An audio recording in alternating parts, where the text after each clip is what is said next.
बात समझिए, नीतीश जी कहां फंसे, मैं आपको बताता हूं। मैंने नीतीश जी से साफ कह दिया कि देखिए, आपको जाति जनगणना बिहार में करनी पड़ेगी, हम आपको छूट नहीं देंगे। और आरजेडी ने, हमने यह काम नीतीश जी पर दबाव डाल के किया। अब क्या हुआ? अब दूसरे साइड से प्रेशर आया। बीजेपी नहीं चाहती कि इस देश का एक्सरे में हमारे गठबंधन की है। नीतीश जी की यहां कोई जरूरत नहीं है, यहां पे हम अपना काम कर लेंगे मिलके। हमारा गठबंधन यहां पे जो करना है कर देगा।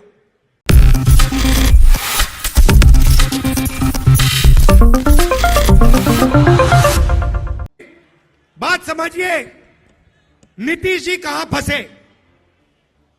मैं आपको बताता हूं।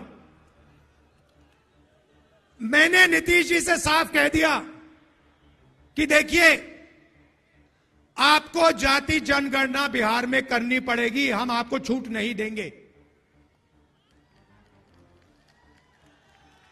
और आरजेडी ने, हमने यह काम नीतीश जी पर दबाव डाल के किया। अब क्या हुआ? अब दूसरे साइड से प्रेशर आया। बीजेपी नहीं चाहती कि इस देश का एक्सरे हो, डरते हैं एक्सरे से।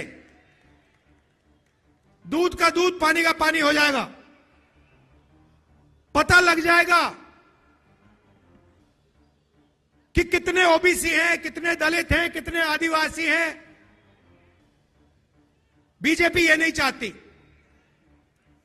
बीजेपी चाहती है कि आपका इधर ध्यान जाए, उधर ध्यान जाए, आगे पीछे ध्यान जाता जाए, मगर सामाजिक न्याय पे गलती से भी आपका ध्यान ना चला जाए। नीतीश जी बीच में फंस गए और बीजेपी ने उन्हें रास्ता, निकलने का रास्ता दे दिया और नीतीश जी उस रास्ते पे निकल गए। सामाजिक न्याय देने की जिम्मेदारी बिहार में हमारे गठबंधन की है। नीतीश जी की यहां कोई जरूरत नहीं है, यहां पे हम अपना काम कर लेंगे मिलके। हमारा गठबंधन यहां पे जो करना है कर देगा। दबाव क्यों पड़ा? क्योंकि बिहार में हमारे गठबंधन ने एक बात जनता के सामने रखी है। इस यात्रा में हम 5 न्याय की बात कर रहे हैं, उनमें से एक न्याय, उसको आप सामाजिक न्याय कह दीजिए, उसको आप हिस्सेदारी कह दीजिए, उसको आप भागीदारी कह दीजिए, उसके बारे में हम काम कर रहे हैं। मैंने पहले भाषणों में कहा है कि इस देश में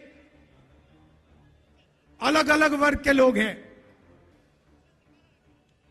पिछड़ी जात के लोग हैं, दलित हैं, आदिवासी हैं, माइनॉरिटी हैं, जनरल कास्ट के लोग हैं। हर समाज में कमजोर लोग हैं।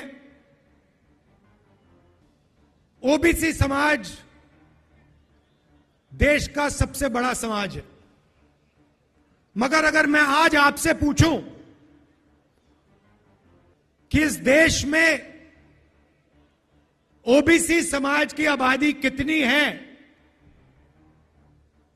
आप इस सवाल का जवाब नहीं दे सकते। दे सकते हैं? कोई नहीं जानता। और मैं सिर्फ एक बात आपके सामने रखना चाहता हूं आप देश के किसी भी सेक्टर को देख लो, सरकार की बात करनी है तो मैंने पिछले भाषणों में कहा, जो देश की सरकार को चलाते हैं 90 अफसर हैं, आईएएस के अफसर हैं, 90 में से 3 ओबीसी वर्ग से आते हैं।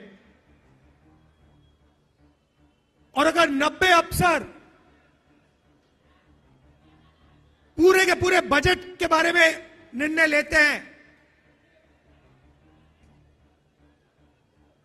तो ये ओबीसी अफसर 100 रुपए में से 5 रुपए का निर्णय लेते हैं। तो सरकार में ना ओबीसी की,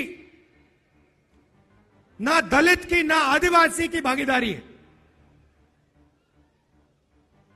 सरकार को छोड़िए, हिंदुस्तान की सबसे बड़ी 500 कंपनीज को देख लीजिए, उनकी लिस्ट निकालिए,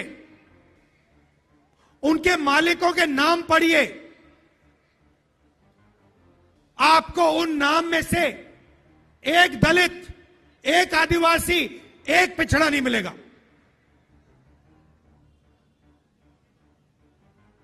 मीडिया को देख लीजिए, अखबारों को देख लीजिए, टीवी को देख लीजिए, एक मालिक ओबीसी वर्ग, दलित वर्ग, आदिवासी वर्ग का आपको नहीं मिलेगा। रिपोर्टर मिल जाएंगे, उनको भी कोने में बैठा रखा है, जो उनके दिल में वो बोल नहीं पा रहे हैं।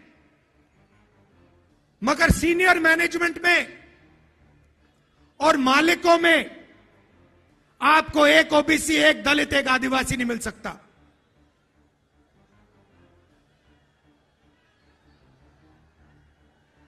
प्राइवेट एजुकेशन के सिस्टम को देख लीजिए, प्राइवेट कॉलेजेस, यूनिवर्सिटीज को देख लीजिए, प्राइवेट अस्पताल देख लीजिए, एक मालिक आपको ओबीसी, दलित, आदिवासी का नहीं मिलेगा। तो मैं सिर्फ यह सवाल पूछ रहा हूं कि अगर हम सामाजिक न्याय की बात कर रहे हैं तो यह तो स्पष्ट है कि हिंदुस्तान के किसी भी सेक्टर में पिछड़ों को, आदिवासियों को, दलितों को न्याय नहीं मिल रहा है।